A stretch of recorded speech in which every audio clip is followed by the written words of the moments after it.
It's Divas That Care Radio. Stories, strategies, and ideas to inspire positive change. Welcome to Divas That Care, a network of women committed to making our world a better place for everyone. This is a global movement for women, by women, engaged in a collaborative effort to create a better world for future generations. To find out more about the movement, visit divasthatcare.com after the show.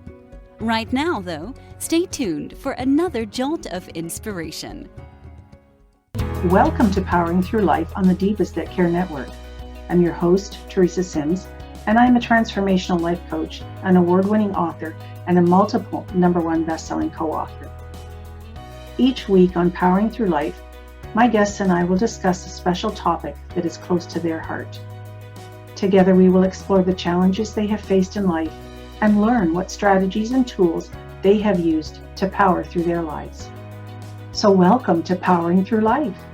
Hey, and welcome to Powering Through Life. I have a really awesome guest for you today, and she is a dear friend of mine, and I consider her a dear friend, and she lives in the same town as I do, and her name is Tami Murray. And Tami, welcome to Powering Through Life to start with. I'm so glad you're here today.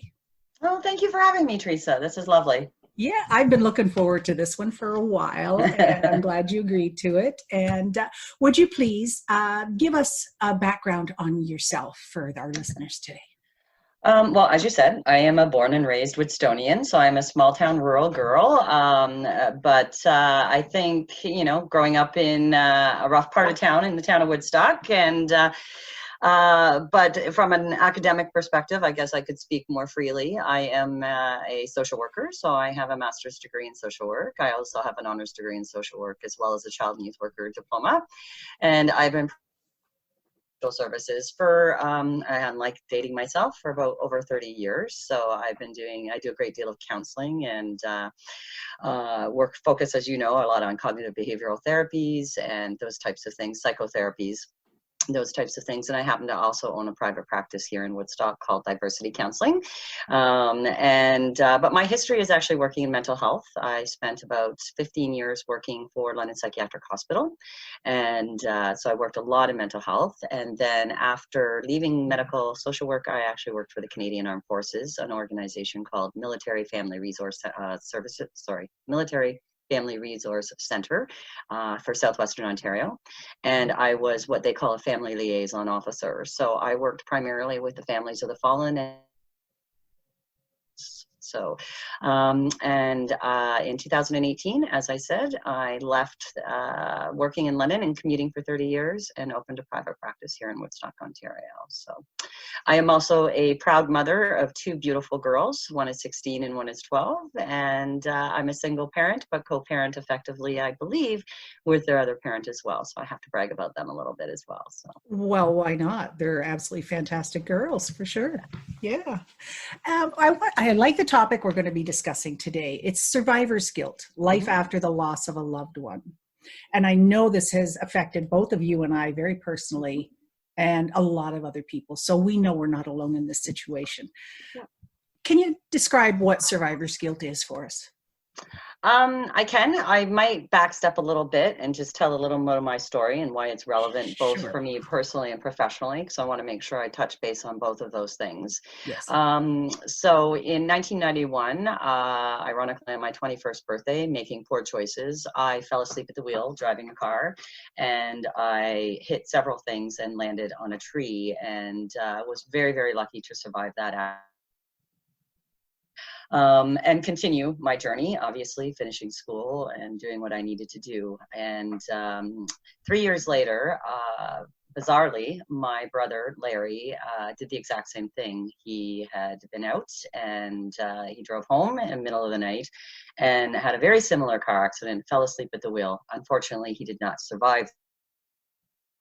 So I spent a great deal of my 20s really querying and reflecting on why, can two siblings have the exact same experience and one sibling still be here in front of us today and the other one not? So it was psychologically a lot of internal reflection and a lot of guilt. And I think, survivor's guilt has the name in it. You don't understand what is it. I think philosophically we start to look a little more as what is our purpose? What is it? Why am I here? Why are they not here?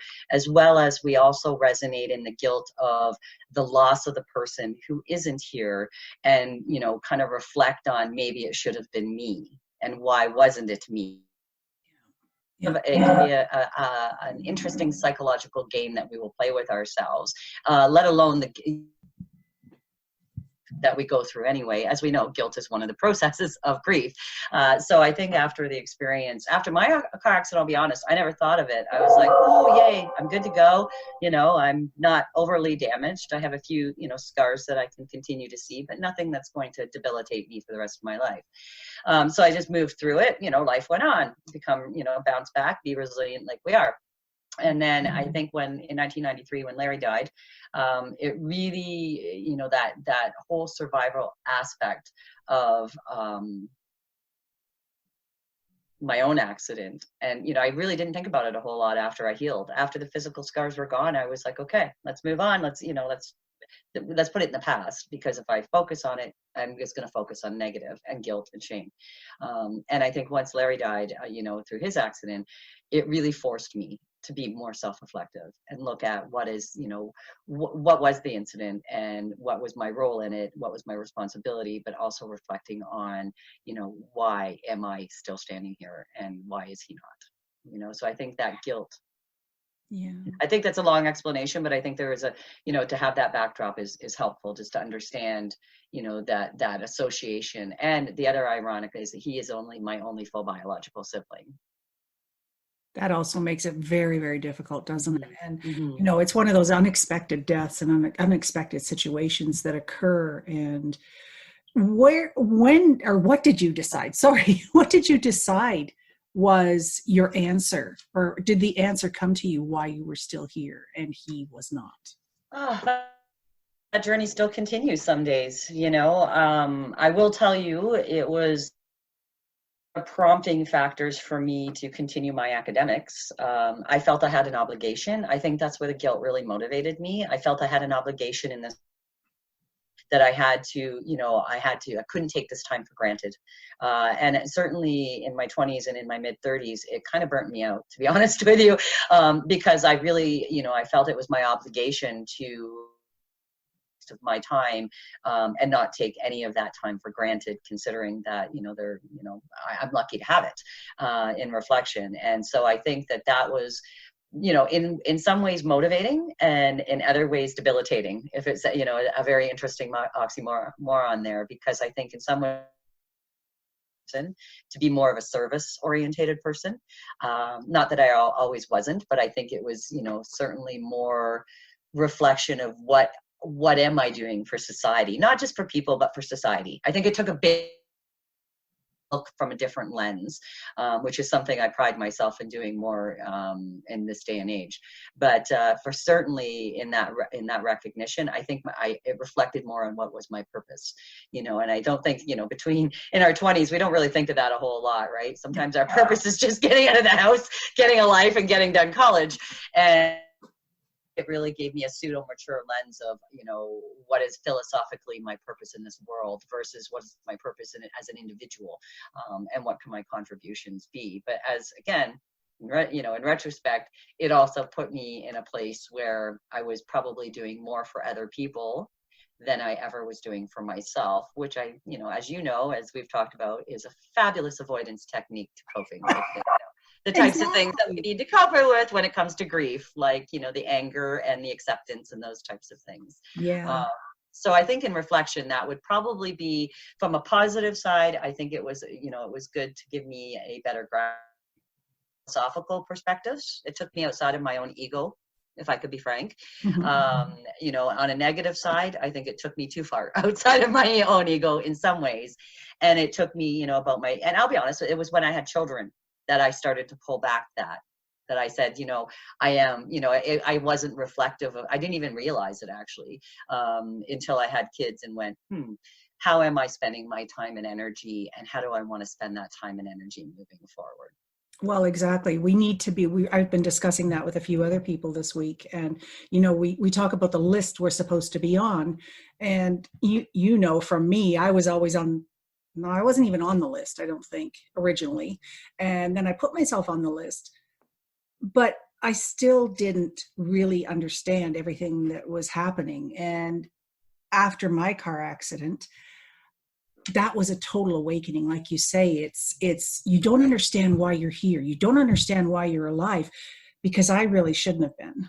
Yeah. And, you probably the same for you, right? And you wonder what on earth is my purpose here? Yes. And you start searching and you go in one direction, you go in that direction, but you're still not dealing with the core issue of the grief, like you say, where, oh, look, shiny object. Oh, look, avoidance of everything that we need to be focusing on. So it speaks volumes of what we should be doing and what we don't do. So in talking about survivor's grief, what are a few tips that, a person could incorporate into their life to be able to power through it? Or not necessarily power through it, but face it. You have to face it. You have to deal with it and process it, right? Yeah. I think for me was acknowledging it. I think first and foremost, because for the longest time I didn't, right? I think for the longest time I would rationalize it as, resilience and capacity.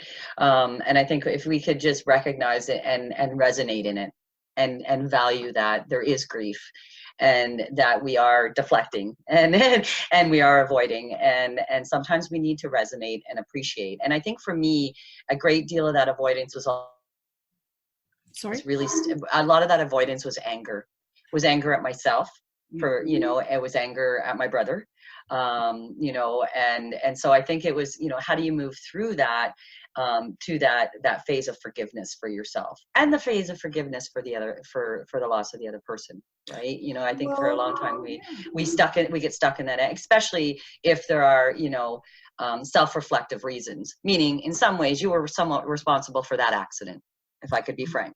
For the other person's accident. Yeah, right. And for my own, quite frankly, so I think that, there's also that resonating anger and guilt within yourself, right? And so I think in terms of coping, as much as I think there's, it's not instantaneous, I think the recognition is the first part. And I think the gratitude and the lost. I actually know that's what I lost, the gratitude and the appreciation. I think that instead for a long time, I focused on what I was missing, what I had lost, what I wasn't going to get, things like, well, my kids would never meet my brother. They would only know a narrative of who he was. He was not going to be at my wedding. He was not going to, all the nots, versus focusing on, the gratitude of the opportunities that I actually had. Right. And the gratitude of I'm still alive and I'm here and I'm a mother and I have a role to play, yes, and I have a life to fulfill. Absolutely. And yeah, I totally get that. And I can see the anger towards your brother that he left you. Mm-hmm. It all makes sense, doesn't it, when you look at it and reflect on it that way? And absolutely. Well, and I think it's, I think it's just a normal anger of the law, and again, I think the anger of the right, as I've explained it there, the loss of opportunity moving forward. And as I've said to you, that's why I think being present in the, where we are, to ground it in the present is really important. Because what we'll do with survivors, grief and loss is we will go to the past or we'll go too far to the future, right? We'll focus on the loss of the future. Parents will do, I think that's a normal thing, loss of, their child's future, of what that picture looked like, because we all have that picture, right? Whether or not it comes into focus for our kids, for our siblings, whatever it is we care about, we have that picture. And I think sometimes it's that loss of that picture that we tend to resonate and focus on, versus, like I said, the gratitude of the gift of what was given, right? And what you can still appreciate in terms of the gratitude of your circumstance and your life, right? We can resonate in loss and stay stuck in anger forever, which again takes a lot of time and energy. Or we can say, you know what, I got to prioritize this, but I'm still going to acknowledge it. And I think that's the difference between the avoidance. What I did for a long time was avoid. I didn't acknowledge. And today I can acknowledge the avoidance, and I can acknowledge when I do it. But I can also, challenge myself and say, yeah, you're just avoiding that. You don't, you need to look at that and say, what is that about? And so you reason your way around the avoidance when it happens, and then you understand why it's happening, and then you take steps to make a change out of that, right? Yeah. Right. I think also, valuing, I think it flips, valuing the person and valuing your contribution as well, right? Because what we're really doing is grieving the loss of a life that was, and in the same life, we're trying to understand what is the life we are supposed to be. Yes. Does that make sense? So it's kind of like it's almost like this ongoing conflictual challenge, and again, it's not present all the time. This has been many, many years for me. But there are still days where I resonate and I say, what is my purpose? What is, versus, and what would it have been like for him today? Especially after every birthday and after, right? Well, I always think of that. What would it, where would he be today? As I turned 50, he turned 55, right? Oh yeah, there you go. So yeah, birthdays, anniversary dates, Christmas, all those types of events and dates that kind of sneak up and remind us. And instead of taking it as a celebration of who he was, what he stood for, and I want to say what he could have been, but that doesn't quite fit. But who he was, I guess we need to celebrate that. We need to celebrate him and then acknowledge the loss of him. But we also need to celebrate you. Yes. And that was the challenge. I think that's the biggest conflict when it comes to survivor's guilt, right? I also want to preface that we don't have to have very similar circumstances or situations, meaning you don't have to have, a sibling with one car accident, another sibling. You can have survivor's guilt amount without having those incidences as well, right? And I will say that people who lose family, especially children or partners from suicide, will experience very, very similar experiences. Right. So I think it's, how do we resonate in that guilt? And I think, again, it's about appreciating the life versus, focusing on, you just nailed it, actually, focusing on the future of what could have been. Right. I call that the coulda, shoulda, coulda, woulda syndrome. Right. And we do see that a lot with death and with, they could have been this, they should have been this, this wouldn't have happened if, and I think that and again, I think it's a normal process, but we can't stay stuck in it. No. And I was just thinking as you were speaking about that's something that the military personnel would experience quite a bit too, is survivor's guilt and all those sorts of aspects of their jobs, their career choices. Yeah. We, in the Canadian Armed Forces, we actually call that a moral conflict. Because it's exactly what it is, which perfectly aligned. It's very similar with survivor's guilt, right? Now it's part of their job, obviously. The moral conflict, we are taught right and wrong, and that some things shouldn't be done, and in line of their work, some things have to be done, and for, again, the bigger picture.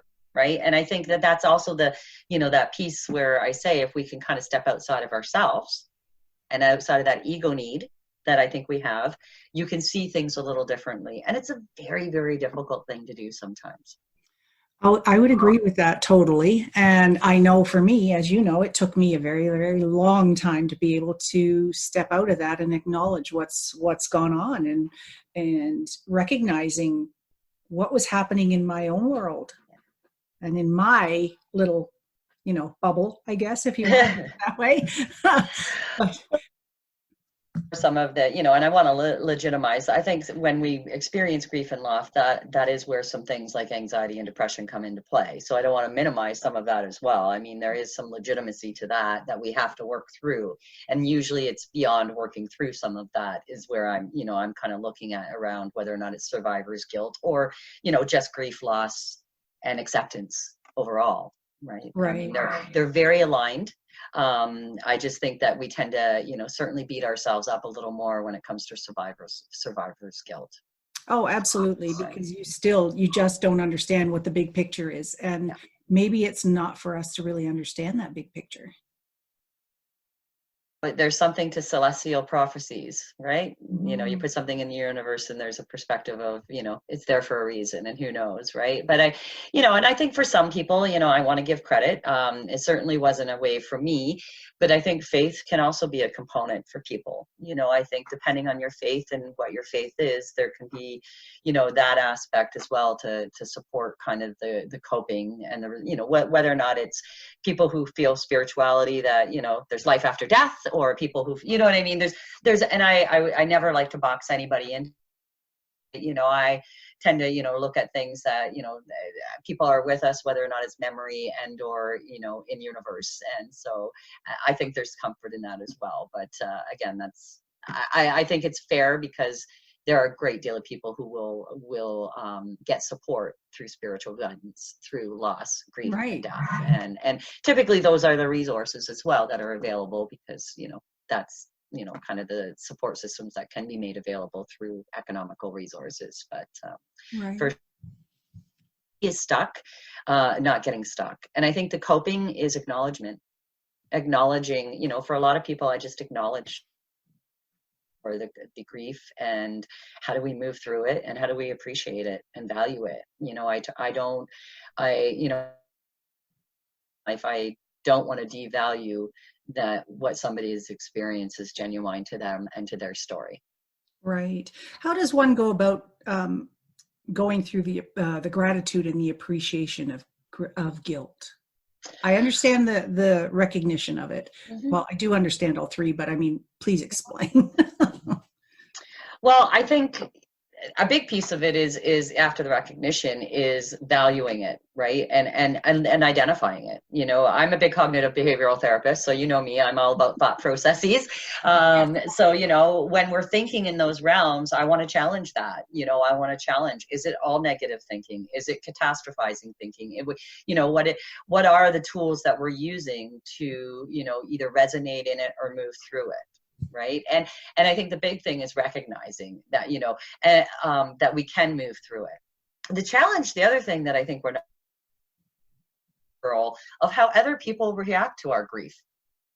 Yes. It's an uncomfortable situation.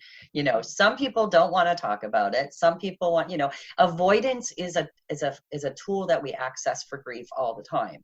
And I think that's where I would combat things. Sorry for the military language, but I would challenge things a little more in saying that, we do need to acknowledge that. It's okay. Right? It's okay to move through it, and we don't need to avoid it, and I always get frustrated when people are like, and I deal with this with a lot of military members and veterans, people think they should just get over it. Well, we don't get over it. It actually becomes part of our capacity. It integrates, right? We don't, and that's, I think, part of the journey for me that was a good lesson, because what I was doing was avoiding. As long as I don't talk about it, as long as I don't bring it up, as long as nobody talks to me about it, we're all good. Everything's good, right? And unfortunately, I chose a career where I had to be self-reflective and actually dive into my own junk, and that helped me resonate as well. But I think that avoidance, and allowing other people to appreciate, other people around us will avoid, especially when it comes to a tragic loss, car accidents, suicide, unexpected death, and youth can be a component of that, a death before the age of rationalization. When, for example, if it's a great grandparent or somebody that's been sick with cancer and suffering, they're at peace. This is, we can kind of bring that to a terms of acceptance.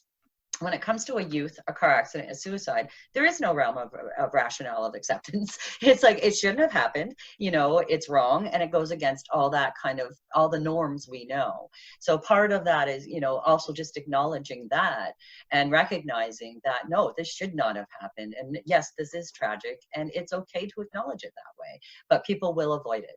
And their own avoidance, this is what I find interesting, will actually prompt the person who is grieving or dealing with survivor's grief to be more angry, because it feels very invalidating. Because remember, they want to remember and resonate. They want to appreciate the person they've lost. They want to do, everybody around them wants to avoid it because of their own comfort level. And I think that just goes to Western society's perspective on death, dying, and loss. Yeah. You know, resonate in the negative versus focusing on the gift. Yeah, exactly. And, you know, like my husband always says, when he passes away, he wants it to be a celebration. He doesn't want it to be, you know, crying and tears and all this kind of stuff. But, you know, I have a bit of I'm not sure how I'm going to get through that, to be honest. But, you know, yeah, and who's to say, you know, on this world, what our lifespan is truly meant to be. Mm-hmm. It could be the 80, 90, 100-year-old. It could be just 10, 15, 21, 25. All those sorts of things. We just don't know. But it is, like you said, it's difficult to process it and understand it when it's a younger person. That's for sure. Well, because it's not supposed to happen, right? And I think, and also if somebody dies with their own hand, it's not supposed to happen. You know, the question why, I always get that in my office, you know, why, I wish I did why, I wish I knew why, I wish I, you know, again, car accident, why, you know, we could resonate in why forever versus appreciating the gift and, you know, and also validating the loss of that future picture. A lot of times it's just validating that for people. Yeah, you're right. You have absolutely every right to be upset that, you know, as I look at my brother, he had never had children. You know, I struggle with, you know, those types of things. Again, never met my child. Yeah, absolutely. I struggle with those types of things. But do I stay stuck and resonate in it? No. You know, at this point, you know, and now again, appreciating, you know, my brother died in 1993. So I've had a long time to be able to work through this. And I also have a lot of, you know, experience in understanding psychology and psychology of death, loss, dying, and those types of things. So those are, I think, tools that are to my advantage, if I could be frank. But I certainly didn't have them in my 20s, and I was able to work through it and be reflective and look at it a little differently. So I think those are really important tools to have. And it's interesting that you talk about a celebrative life, because one of the things that my mother was very, very adamant on is that she not have a funeral. She was a little bit of a crass woman, and she said, if I wasn't good enough to come and see when I was alive, I don't want them to come and see me when I'm dead. So we actually had a wonderful celebrative life, and my mother was a ballroom dancer, so we had, you know, karaoke was there. It was an open but free bar at the Moose Lodge.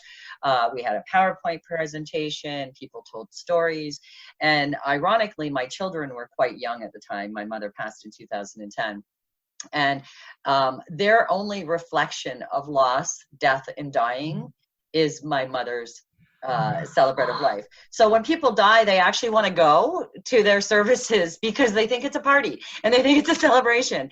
And I, you know, in some ways, I kind of love that, because they're, you know, and I hope that as we move through time and recognize that a lot of that conformity of certain systems, processes, i.e. funerals, are process than actually valuing the person, you know, and I think part of that was her experience with my brother's loss as well, you know, and she, you know, and it's interesting because the celebrative life definitely leaves a different stamp on the value and the life of the person lost versus walking through a lineup, being very quiet, being very, you know, it just feels like it's, you know, you just walk into a funeral home, no disregard to them, you know, by all means.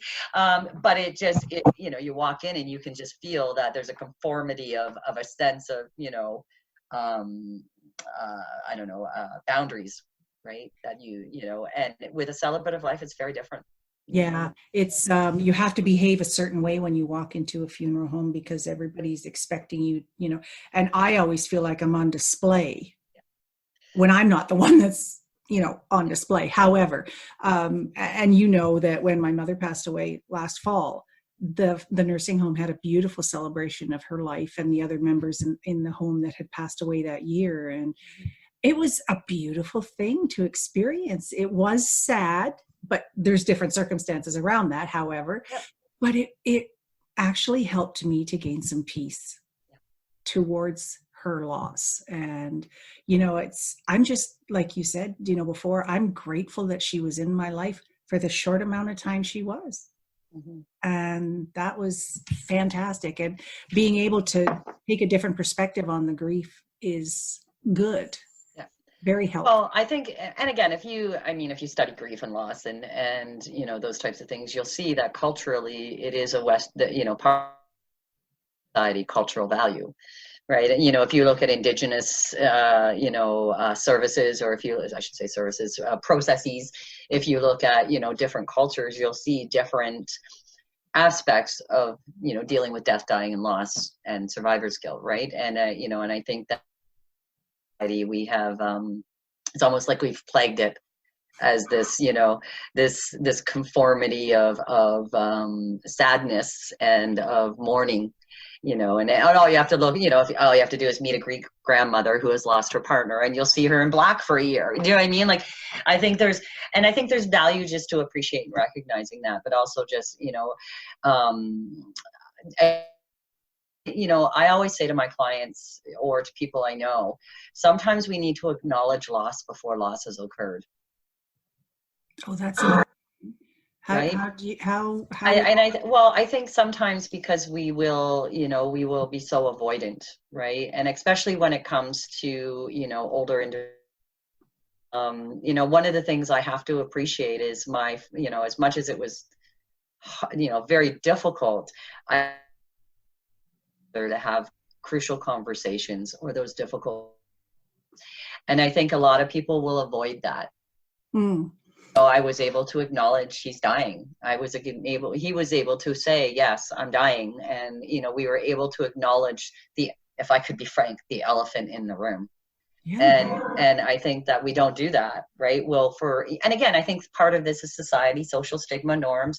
You know, we're going to go into the hospital room and we're going to uplift that person and, you know, pretend that they're going to live for another 20 years when we know they're terminally sick with cancer, right? Mm-hmm. So I think it's about just acknowledging and valuing that and being okay with it. And I think as a society, we are not okay with loss. We are not okay with grief. And we have been taught certain perspectives should deal with those processes versus, and I do see us shifting. I think there's shifting and there's also great value and validity in going through the grief process. I'm typically talking post when we should be usually about a year and a half through, where we should be able to start being functionality and being in that place where, you know, we get back to our new normal. We never get back to a normal, but we get back to a new normal.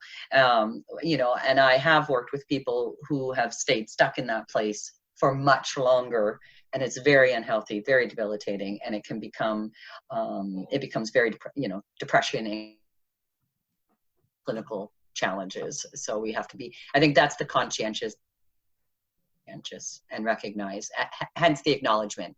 Yeah, I'm going through grief, and yeah, it sucks. And yes, I don't like it. And yeah, I know it's hard for people around me, and it's okay. And acknowledging that. Yeah, exactly. And if we all said that, you know, just once, it would be so much better, because everybody would stop being so nervous about being around you or yes. around the person that's lost something. They would understand, maybe, because we don't always know what to say. You always have the same static comments. Oh, I'm sorry for your loss. I'm giving my condolences and that sort of thing. Yeah. But just sit down and acknowledge the person is going through something and you don't know how to deal with it. And that's okay. Yeah. It's okay to be not okay. Yeah. Yeah. Beautifully said. I think there was a book written about that in the first acknowledge of self. Seriously, it's the first acknowledgement of self-esteem. Yeah. And it's true. Yeah. It's okay to not be okay. But I think Western society wants to push us into these. It's kind of like where we're at with COVID. Yes. Right. You know, I think it's okay to not be okay during this. Yeah. You know, this is grief. This is loss. Some people have lost their, their identity in work. Some people have lost their, students have lost their identity in education. There's a lot of loss and grief going on right now, and a great deal of uncertainty on what it's going to look like outside the other side. So when we look at that, there's a great, there's a lot of correlation to kind of the unknowns. And that's exactly what it is. It's the unknown. This is a new normal. What does it look like? And it's very similar to when you lose somebody. We don't know what it's going to look like, but it'll look like something, and we'll get through it. And we're going to come out on the other side. And I hope at the end of the day, we learn something of value, positive, and that we can take away from circumstance, and that's where, especially being a therapist working through COVID, that's where I've been very self-reflective. Like, I'm a realist. I'm not going to move people through depression and anxiety when they have every right to be depressed and anxious right now. What I am going to do is give them hope and give them, gratitude for the past and hope for the future.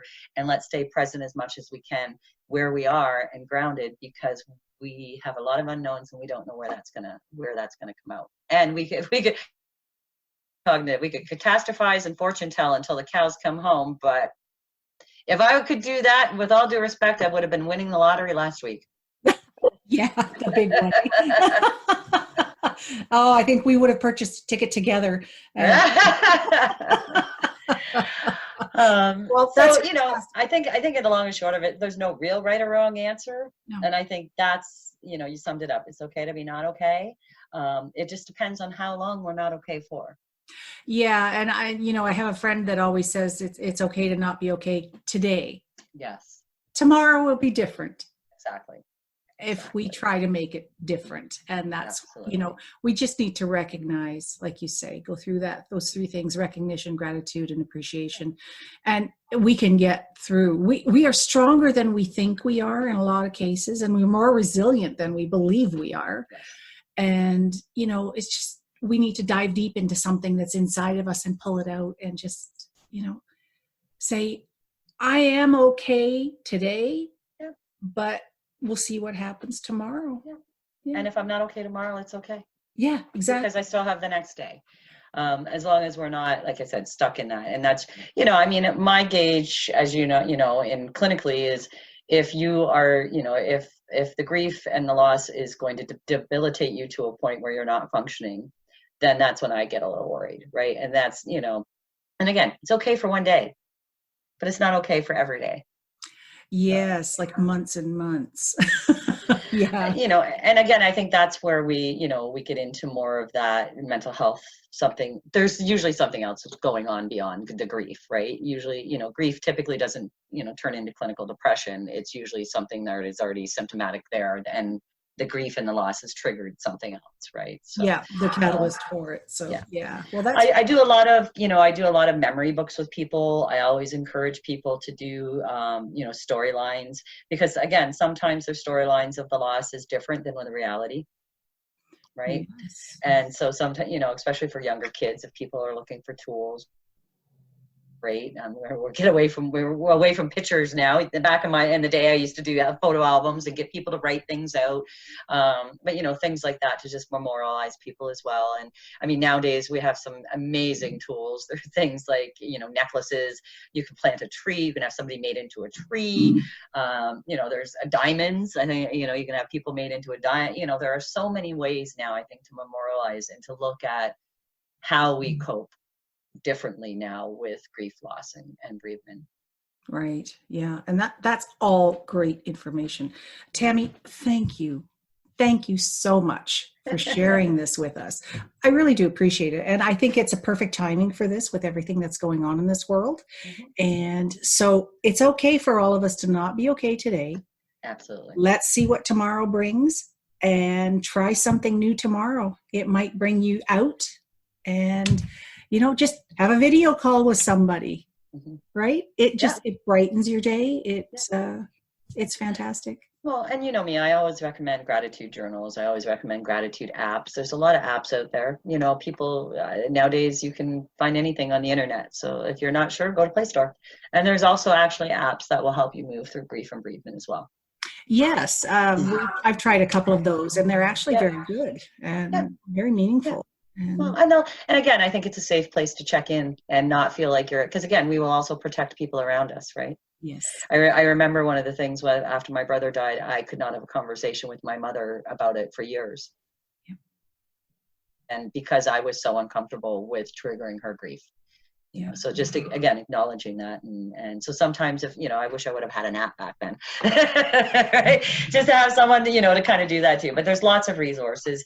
And if anybody is seeking more resources, they can certainly touch base with yourself, and you obviously have access to myself, and if I can't find it, I will find somebody who will find it for you.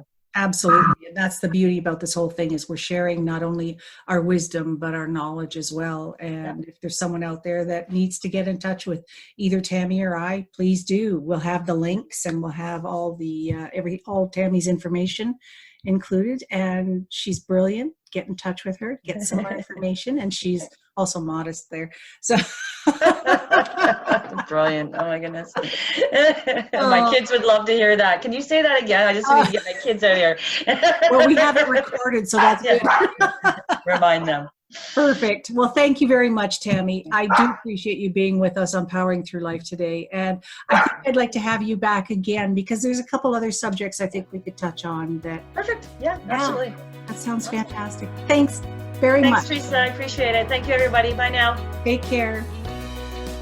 Well, Divas, that brings to a close another great, inspiring interview on Powering Through Life. Thank you to my incredible guests for sharing your story with us. Divas, if you would like to connect with my guests, just go to divasthatcare.com, click on my picture at the top, that's Teresa Sims, and there you can access all of my interviews. Don't be shy, reach out if you have any questions, or simply just leave us a comment. Also, you can contact me at my website, that's teresasims.com. Thank you for listening to Powering Through Life on the Divas That Care Network. Thanks for listening. This show was brought to you by Divas That Care. Connect with us on Facebook, on Instagram, and of course on divasthatcare.com, where you can subscribe to our newsletter so you don't miss a thing.